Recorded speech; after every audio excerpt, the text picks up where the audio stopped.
one of the things that I see in particular is that churches now are paying the price for being so myopic. And so many churches today are hurting ecclesiastically, and they don't actually know what body life is supposed to be. They don't have a biblical polity, or they're not working for a biblical polity.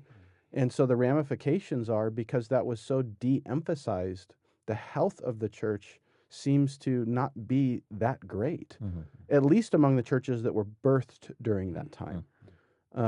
So it's just it's an interesting observation, but it almost, for me, as I'm listening, it almost makes me think that, wow, the churches that are fundamental would have maintained some of that health in those other places over the last couple decades. And you're speaking about churches, but I'm wondering too about seminaries. Have seminaries strayed from biblical fundamentalism? Well, let me say this and put this out, because actually this is very relevant conversations I've been having even today on the way over here, in traffic, on the phone, when type of things, with different conversations. You're filming a podcast on fundamentalism? Yeah, no, it wasn't even that. It was responding to those who are sort of poo-pooing the academy, however that's defined.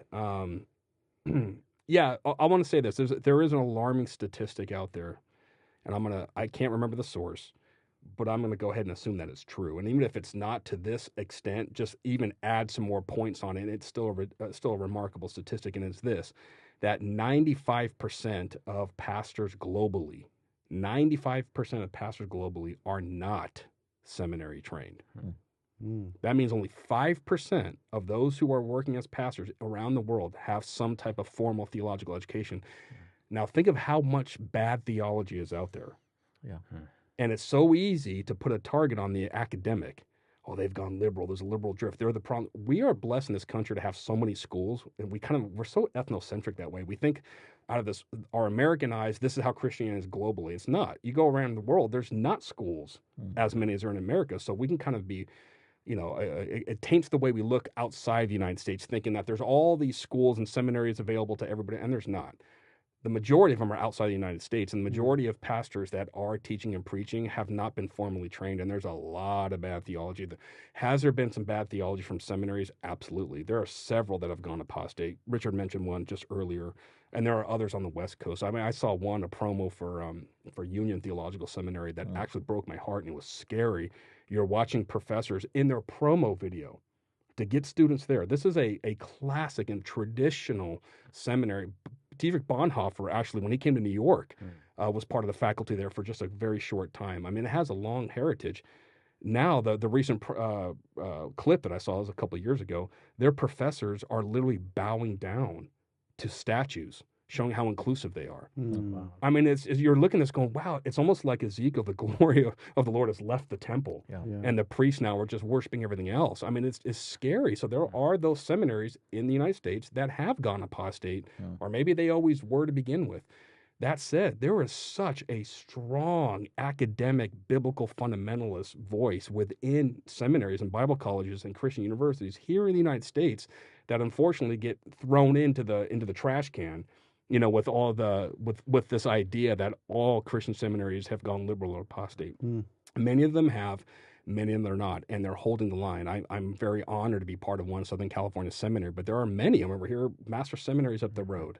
It doesn't matter whether you're a dispensationalist or a covenant theologian. There are a lot of good conservative biblical theological seminaries that are still holding the line on things that J. Gresham Machen would say these are fundamentals, right, that we hold to. Yeah. So to your question, yes, there is always going to be that drift within seminaries, just like there are in churches. But again, the overwhelming majority of bad theology that's out there does not come from the seminaries. We might look at it here in the West because we're blessed with so many schools and publishing to be able to see it. Everywhere else, there's a lot of bad pastoring out there, a lot of bad preaching, a lot of bad counseling that have never stepped foot into a seminary at all, or a Bible college. Yeah, I appreciate that. It's interesting. I came to faith in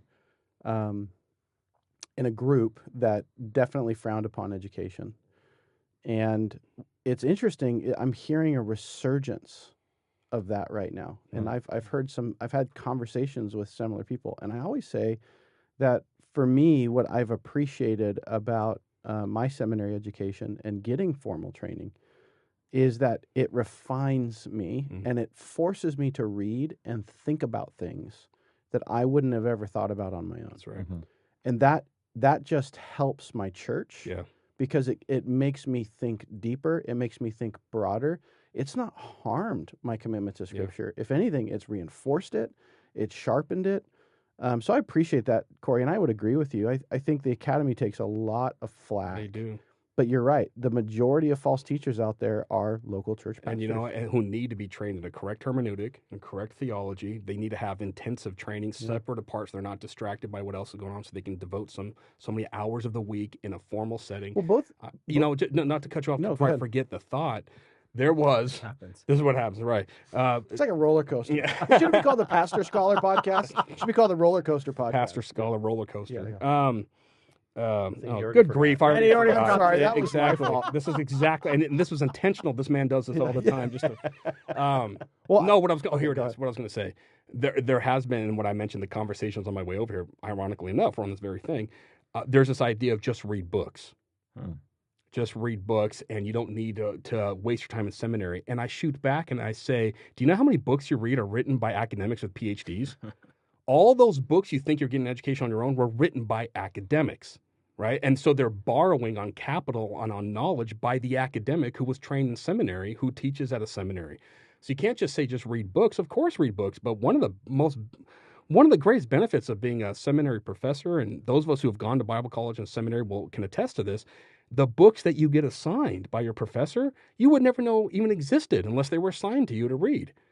You wouldn't even know anything about peer-reviewed journal articles, theological journals that are out there. It's like these things you learn in research methods, and you realize, wow, how sophisticated and how intellectual the Christian faith really is. There's a lot of scholarly defenses and scholarly presentations of these things.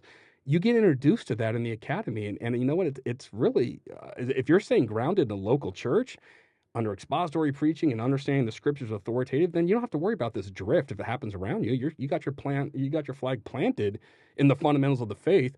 Now you can learn the best of scholarship that's out there, and so I think it's a very good thing. I think it's a wonderful thing, and I tend to get a little, I guess maybe a little aggravated by those who just say, hey, just throw away seminary. I know one guy in particular who's made an entire funny enough, has published several books. They're really booklets. Just throwing seminaries under the bus and thinking he knows what that accreditation process is. They're just going to come in and change your doctrine. And these conservative seminaries, that's how they go liberal. They have to get accreditation from, say, ATS, Association of Theological Schools, and they're going to just change. That's not how it happens. I was part of the accreditation in my school, and they're on the outside keeping you accountable to your own standards. They're just making sure you're actually doing what you're saying you're doing, you know?